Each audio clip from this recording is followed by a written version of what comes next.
Hi, this is the first of what I hope will be several short video tutorials on how best to perform some of the major functions in CityWorks Server that our job requires on a daily basis. This is a tree editing optimization trick that Jack Pond actually introduced us to this morning, and I think will be very useful in the field if you're editing only using the stylus.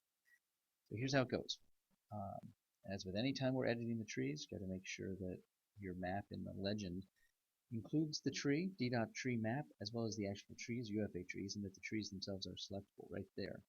So, got that all set up. Close that out. So what we're going to do now, though, is we're going to select here, which is select by point. We'll come over, and you're simply going to touch the tree, and it will select it.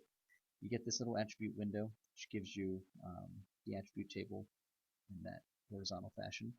That's good. Let you know if you've got the right one, or you can peer in and have a look at things. But what we're interested in doing is editing. Whereas in the past we would go over here and engage the editor toolbar, there's sort of there's an additional approach and another option we can explore that works really well with the stylus. With your tree selected, you're going to come over to this button, which is the Show Related Assets, and it's going to provide you this feature object selection window. And you're going to see the tree here. It's actually the FAC ID, oddly enough, that corresponds to that tree. So all you're going to do is select it, and it's going to populate the attribute table in this field values box. You can see they're all there. What we're going to do is actually go down here to this button, the Edit button. Just click it, and you will get a pop-up of the attribute table. Let me bring it down into the screen. There we go.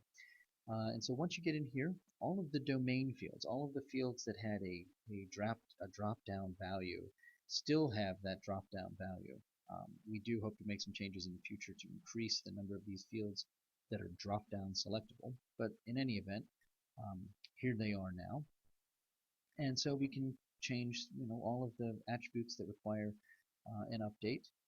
And once you are done making the update that you want to make, you simply save it. So that's really nice, and you get this little results window that says Edit Saved. The only functionality that is not included in this editing process that is present in the editor toolbar is when you're messing around with a date field, you don't have that small calendar dialog on the side that allows you to sort of flip through a calendar and select. I don't think that that's a huge loss of functionality because you can simply select the date field, whatever it is, and with your keyboard just type in whatever the dates are. And I think that might even be a smoother process than existed with the calendar dialog button in the editor toolbar, which didn't offer like a snap to today feature. So anyhow, that's what you do. And once you're done, you save it. You can close this window, or you can select other trees here and repeat the process. And I think that was done exclusively with the stylus. I think that this is a better way to, at least for now, it's an other way to edit the tree that might be less frustrating than the crazy point here, click there, select that, click this, point there step fashion that's required in the editor toolbar. So thanks for taking a look, and let me know, and thank you to Jack Pond for figuring this out. Let me know if this works for you. Thank you.